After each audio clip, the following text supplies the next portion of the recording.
My name is your dad, and today I'm painting CJ. This is Groundeffected. This model was sculpted by Zenith Studios, and they are the sponsor of this video. Let's get into painting CJ. Now, I've already spent a load of time this morning preparing this model, so that means that I've sanded everything I need to sand and glued things I need to glue, and I think I'm going to start painting this dude, so let's get it all apart, and let's get it onto some sticks and put some primer on it. Okay, so you may be wondering what I use to stick my models to or hold them with, and that is old paintbrush sticks, or also these little crocodile clamps that are attached to little pieces of pole of some kind.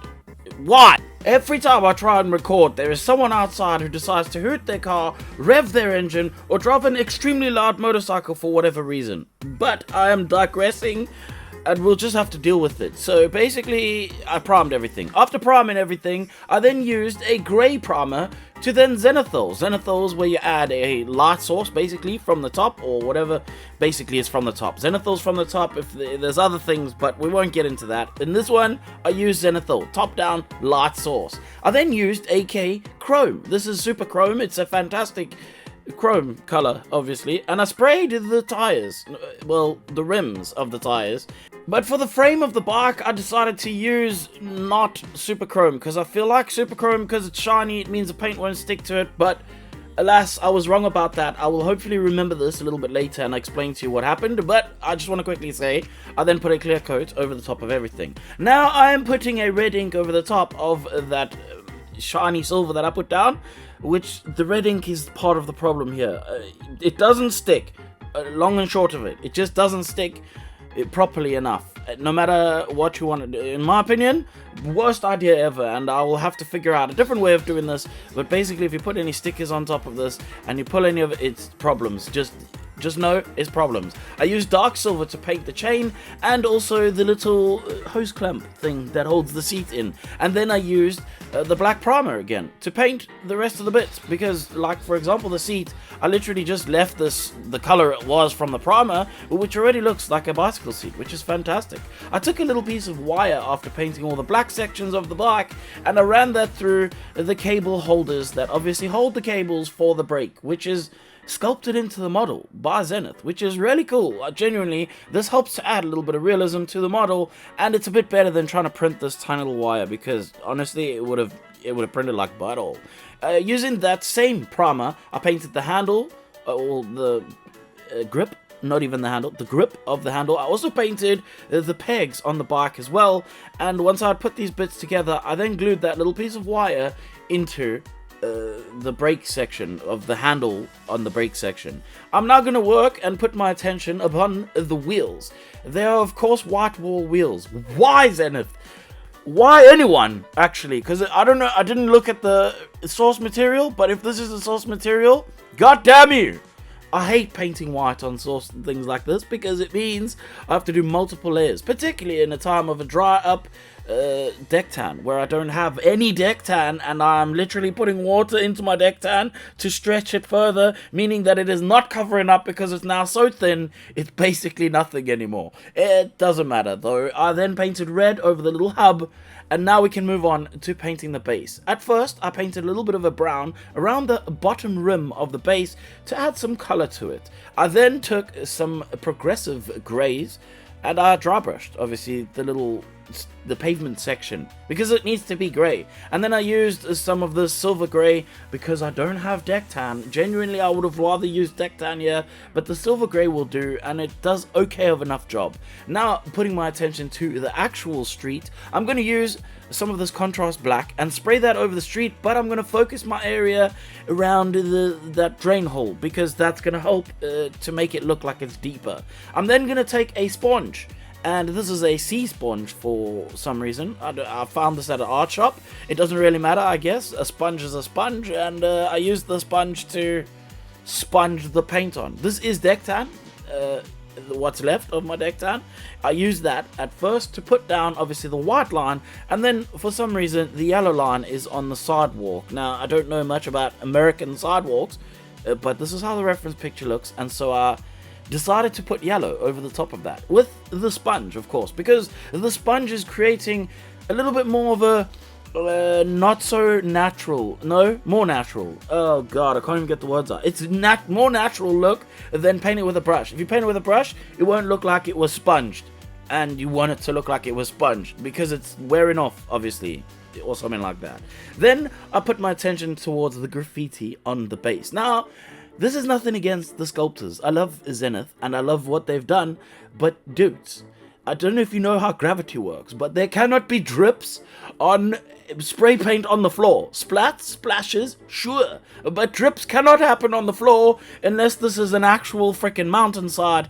So yeah, anyway, they are sculpted on there, so you have to paint them, and I did paint them, and then I stuck together the bicycle and put it onto the base. This week's video was sponsored by Zenith Studios, and this month on Zenith, you are getting CJ, Pink Panther, Donatello, Snoopy, Homelander, and Remkikik. I don't know who that guy is. And if you don't know what Zenith Studios is, it is a Patreon over on Patreon that creates monthly STL files for you to 3D print and paint. Of course, these are all of absolutely high level detail quality, and the lowest tier starts from just as little as $10 a month. Of course, to receive the most out of your subscription, you want to join in at the Zenith tier, which is $25 a month, but you get some incredible models for your money. And while we're on the topic of sponsors, Gaahleri has sponsored this little Turbo X Mini thing, which is a airbrush and a mini air compressor. And I used my influential powers to get them to give one away. So of course, one lucky person will be getting one,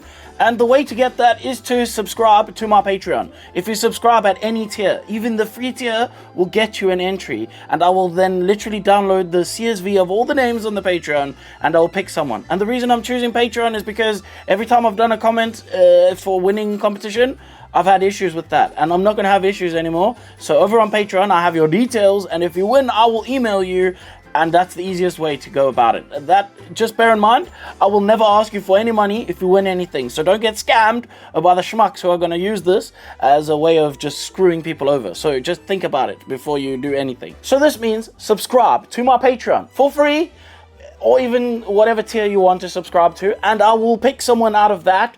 You will get an email telling you you have won. You will pay nothing, and you will receive the prize. If someone's asking you to pay something, you're being scammed. Don't pay the money. But now getting back to this little doobie thing, this is basically a little mini compressor. This is everything that you get inside of the box. You get your little mini compressor, you get the airbrush, you also get a little stand that goes onto there, and you get a pipe, and then you get your plug, obviously, because you need to plug it in. And that's pretty much it. But this is everything you need to start airbrushing, besides from paint and a model, of course. And with that all out of the way, let's now put our attention to the pant of this man, which is in fact a jean pant. And this means that we need to paint it jean pant color, which is blue, of course. And while that dries, I'm going to quickly put some stencils through my stencil machine. It's the UFA Make E1 or something like that. There is a video coming for this machine. Is it the right thing for this? Perhaps, perhaps not. I'm not sure quite yet. I'm doing some testing. I will let you know very soon, and there will be a video about it. But for now, I'm using this DTF style transfer thing. And this is, by the way, how I figured out that the paint doesn't stick at all, because I used ink. I'm pretty sure it's because I used ink, and it didn't stick. I had problems. It pulled off the paint, except for everything other than the red ink. Everything else worked perfectly fine. The red ink pulled off. Problems, of course.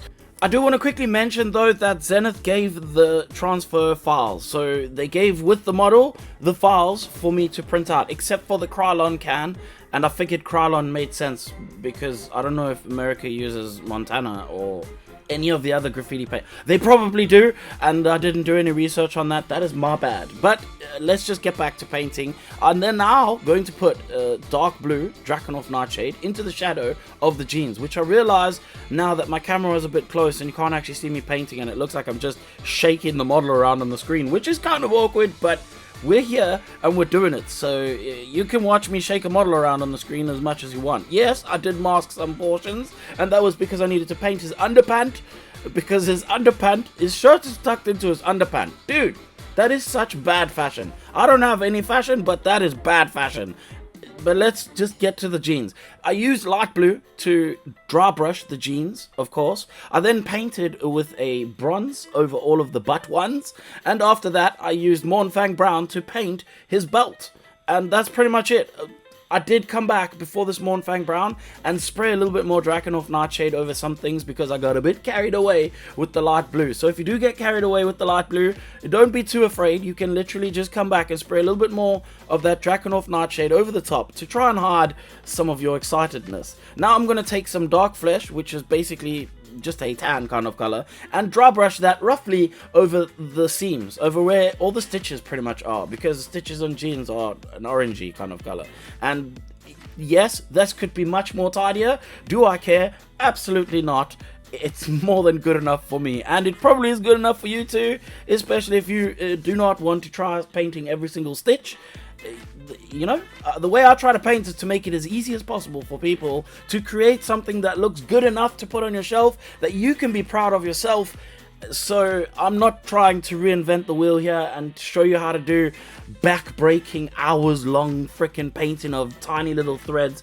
It's possible, you can definitely do that, but do I want to do that? Absolutely not. Let's talk about the shoes. Simple. They were primed black, and then I used the deck tan, which I had watered down to absolutely nothing because I'm running out of it, to just paint about 27 layers over the top of the white areas. Of course, you don't want to use pure white because this would look weird.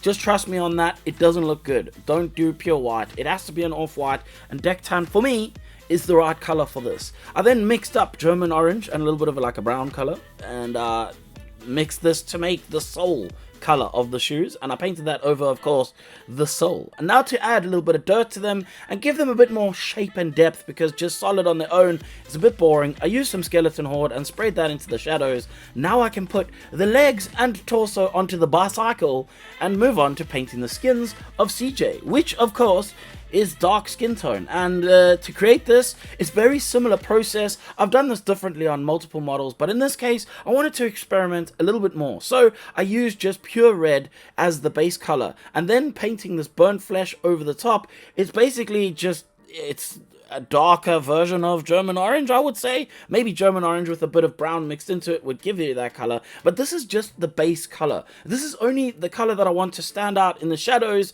which I will probably tint a little bit later. I'm not too worried about going too light on the skin tones because I can darken them with some washes, so I'm going to work my way up to something like this new wood, which has got a bit of yellow in it. And of course, most of us have that yellowy kind of color to our skin, and so that makes sense for me to put that yellow skin tone over it, and it's starting to look a little bit more 3D or three-dimensional because there is some shades and some highlights and some shadows, but unfortunately the color is not quite right. So to bring it to that color, I'm going to use Guilliman Flesh in the shadow areas, because this has like a sort of reddy orangish kind of color. Dude, stop revving your car! And with the, obviously the interruption of the dude, it doesn't matter, we'll carry on. I'm woo sir, as they say. But of course I put that into the shadows to bring up some of the brown color and also add a little bit more richness to the skin. Now to really darken it, I'm going to use some Agrax Earthshade, and this I'm going to spray kind of like in the shadows, and I'm going to follow contours of muscles. This is going to help define those muscles, but at the same time, the amount of this is also going to help darken the skin. If I want to define muscles, I spray close and on a low pressure and really carefully. If I want to add more darkness to the skin tone, I move the airbrush away, creating a bigger fan and spraying it kind of broadly over the surface of the skin tones, and it slowly increases the darkness of that. I then used black to paint the handle, the exact same black I used for the other handle, which is the primer, and then I put that arm onto the model and moved on to the other arm, which is holding his gat. This is a obvious homemade situation going on here with the double mag and all, but I used primer to paint that. I just used the primer because it's on my palette and it saves me a bit of time having to pour out some more paints.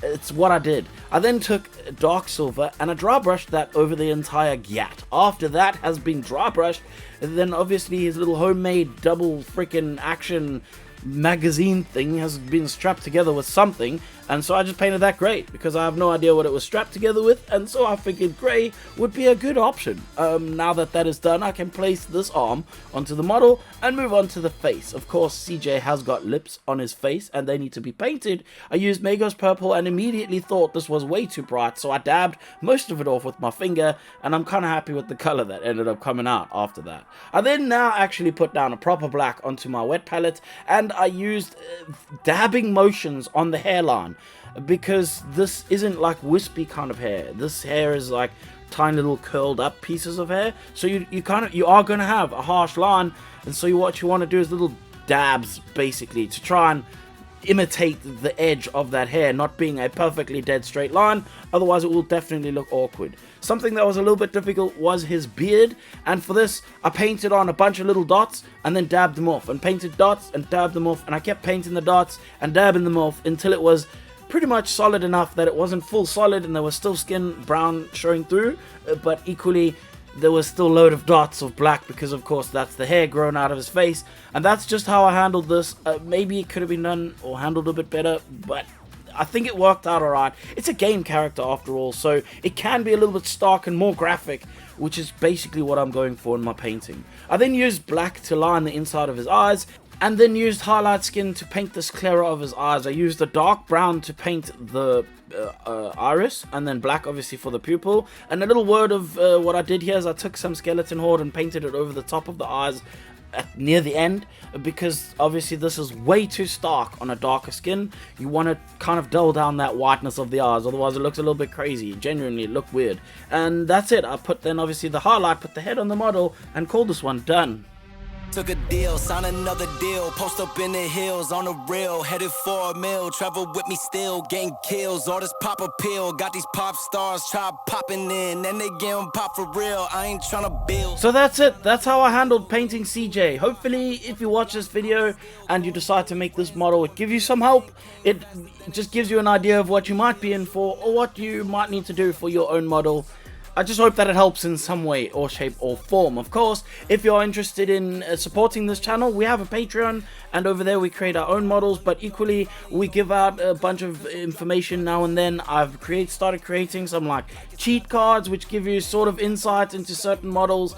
There is stuff going on over on Patreon, so if you want to support me and see more of this content, well then Patreon is a place for you. And of course, thank you for watching the video. Share it with someone who you think might enjoy it. And that's pretty much it from me. Go check out the sponsor, Zenith, and also go check out Gaahleri. And remember, there is a giveaway. No matter what tier you're in on my Patreon, I will be picking someone from my Patreon with a random generator. That's the way I'm going to do it, and it doesn't matter what tier you're in, but of course one of the support tiers would be fantastic. Either way, that's it, end of the video. If you didn't like anything you saw in this video, then it's your problem and not mine, and you should probably f*** off. Cause I'm dropping buckets, hey, yeah, like it's nothing, hey, earn my respect and burn a budget, hey, tears falling down, underdog is finally overcoming, baby, cause I'm dropping buckets. Earn my respect and burn a budget. Tears falling down, underdog is finally overcoming, baby, cause I'm dropping buckets.